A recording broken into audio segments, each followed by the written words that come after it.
This is Microphone Monday, in the studio with John Bailey. Cyrus Martellus and Adam Kloss. How much fun was it being to play as soldiers of the Imperium and of Chaos and stuff in those games? It was great. I mean, it's like everything else that was completely out of context for me, so I really had no idea how the game was going to play out or where the characters appeared or if they were going to be talking to each other. So my greatest fear in that was if I had two characters talking to each other that I was using the same voice for. And that is beyond.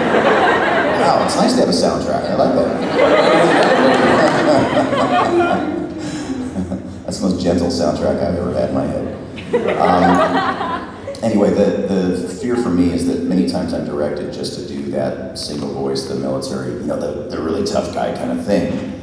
And I like to break out and, you know, I like to do lots of different voices, but sometimes if I'm directed that way with two separate characters in the game, my greatest fear is that they are going to be in a scene together and fans will say, well, you're the guy with the one voice, dude. And so I don't know how it played out for you in the game. Was there enough separation? Yeah, it was pretty amazing. Oh, good. Okay. Good. Make sure they don't make you record Mission accomplished. talking to each other in character that you all one character, not another character. On that one, I did do characters isolated, but on other things I have done. Yeah, that's a lot of fun when you're having to switch back and forth really, really fast. G.I. Joe Resolute, I played we were just seeing that piece there. I was doing, I think 5 or 6 characters on that thing, and they had a really low budget to get this thing out. And so I did do characters talking to each other, and so I went from Roadblock, you know, talking to Duke, to, I don't know, somebody else who had a really high voice, and it was crazy. But all of them were talking to each other all the time. It was just annoying in my head. So. Yeah, my question is, I know you voiced Killer Croc in the Arkham games. TikTok. Yeah. Yeah. You know the way Warner Brothers is always doing these animated movies? Yes. You must have a Batman voice you want to break out in something.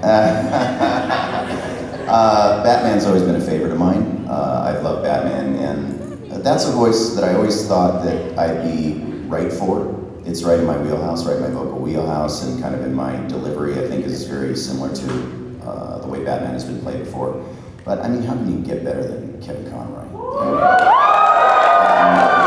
And Troy Baker is playing him. Is it Troy? No, he was playing. Yeah, Troy Baker played him in something, and there have been so many guys who do it so well, and I've had such a great career playing so many other characters that I can't complain. That said, I did get to play Batman in Lego Batman. He was non-verbal, but I got to play Batman, and I have a little action figure, and so that was, you know, I'm really happy with that. That's good. As long as I get the action figure, I'm good. But, you know, basically all I did in that was,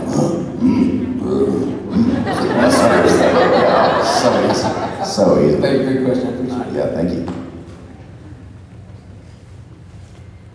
Yeah, the series you were in, Mary Carey. Yes. I watched it about a year ago because it got recommended to me from a friend. And I was kind of disappointed it was so short and it was open-ended. What happened with it? That was a labor of love by Jody Schaefer. He's one of the guys from Megas XLR also. And Jody is working at a company called Titmouse, and they do all kinds of really fantastic stuff. And it was really kind of his pet project, I think. And he wasn't sure if it was going to go anywhere because the networks obviously can't broadcast that unless it's on really late at night. It's really wrong. Yeah. And I hope that at some point he'll be able to continue it on. That was a really fun show to work on. It seemed like it. Yeah, it's really good. The animation was great too. He's a genius, and he's one of my dear friends. So I really hope that we get to do that or something else together in the near future. Thank you. Thank you. And this job is hard to find. A job that's not fun to do. Yeah, that's true. That's true. One of my favorite characters is Cosmo the Showbird from SKA, and I was wondering, even though they didn't show it at the end, who really won the fight at the end between Oh, Cosmo, of course. Yeah. So the other guy's a wimp. Come on. He's gonna say, "Shell bullet!" That alone wins right there, right? I don't care how cool he is, man. At least in my mind, it won. Okay, first off, I am a Toonami faithful since Saints back to 1997. Awesome, thank you. And this is a two-part question. One, what was the reaction when Adult Swim asked you to voice Tom in the April Fool's Day Toonami special? And did you think from that Toonami would be revived? What was my reaction to it? Yeah. I squealed like a little 8-year-old fan. I thought that was a joke on me at first. When they called, I had kept in touch with the guys over at William Street throughout the years, and I had continued to do a few little things for them from time to time, but when they told me this was actually happening, I couldn't believe it, even if it was for just the one night. And at that point, we didn't know. They didn't know, I didn't know if it was going to continue, but we just wanted to make it as much of the flavor of the old show as possible for that one night. And all of those companies were so nice to give them all of that material free so you guys could see all those old shows again. Unfortunately, that stuff isn't free anymore, so after that first night, they would have to do licensing things, and some of them were tied up with other companies, so they couldn't continue. But we've tried to fill up, or I don't do anything, I'm a voice guy. They've tried to fill up the programming with some really great shows, and you guys have responded in such a huge way that we're back to some gigantic numbers now, and the network is responding, and they're getting sponsorship, and Sarah is back. It's phenomenal. But I have to thank you guys really for joining in on the Twitter storms after April Fools to really get this thing back and get the network to understand how many people really wanted this back and how many people loved it and grew up with it. So thank you guys. Give yourselves a hand for. Yeah, but now it's just a matter of whether or not people keep watching. So people do have to stay up and watch the show just to keep it on the air. Thanks. Thank you for your question. So far, so good. Thank you. Only I don't know, tonight. it's become a tradition to watch The Room on God's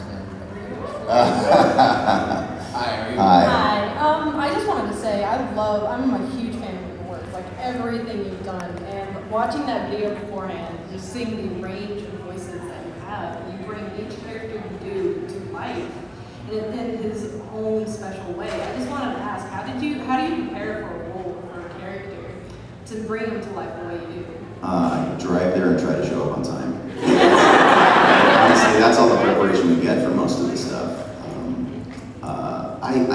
I kind of dive into the characters. I think most actors will tell you this, that you have to invest yourself in the character as fully as you possibly can.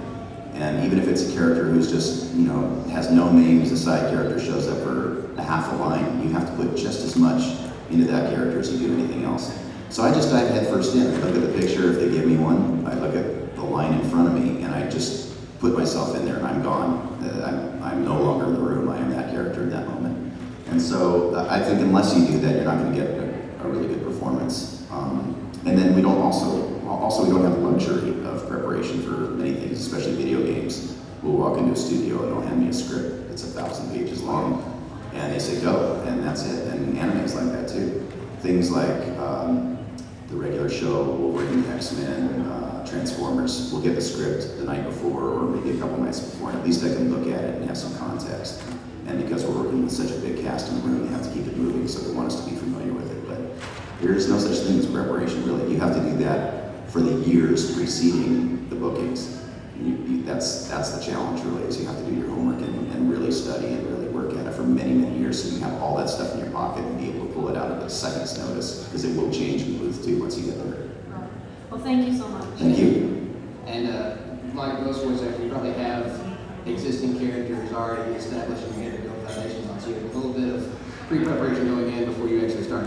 Okay, now this is going to be what I'm going to base this on, and this is going to be the same. Yeah, kinda. I mean, I'm not really a method type actor, though, and I'm not a trained actor, so I don't chart things out in my head that way. I know what my vocal range is. I know what's going to come out of my mouth before it happens, which took years to do. But basically, I kind of go by what I'm seeing, and in the moment, I really work in the moment. I'm very intuitive kind of actor. And I gotta say before I take the next question, I've worked with Activision and with 2K Games, and they have never had an ill thing to say about Steve BLUM. Every time I mention his name, they're like, Steve was so cool. He just came in out of all. Kevin Michael Richardson apparently came in late, screwed around for 45 minutes, still got his job done. They said Steve came in, he was all business. He had this big stack of lines. They gave us like 300, 400 lines to do in an hour or so, and and he comes in with throat glasses and leaves them for the next voice actor. How cool! I'm just saying. I give him away his Christmas presents. But in Kevin's defense, Kevin is one of those guys. He is so funny that people invite him back sometimes just so they get a good laugh, and they know that when he's going to walk into the room, you are going to split every article of clothing you have laughing, because he is just drop dead funny, and he's a brilliant actor. Once all the hilarity calms down for a moment, he'll step up to the mic and just bang, bang, boom. Everything is crystal clear and perfect. He's one of those guys who's a genius. It's got to be hard to work next between John DiMaggio and Kevin Michael Richards. It must be the most difficult job. Yeah. Just to get any work done. Yeah, well, the Transformers sessions were really great. I get that. Oh man, so funny. And then there's Papel in the room. Come on, guys, let's get this work done. Yeah. Yeah. Brought to you by fanbuilt.com.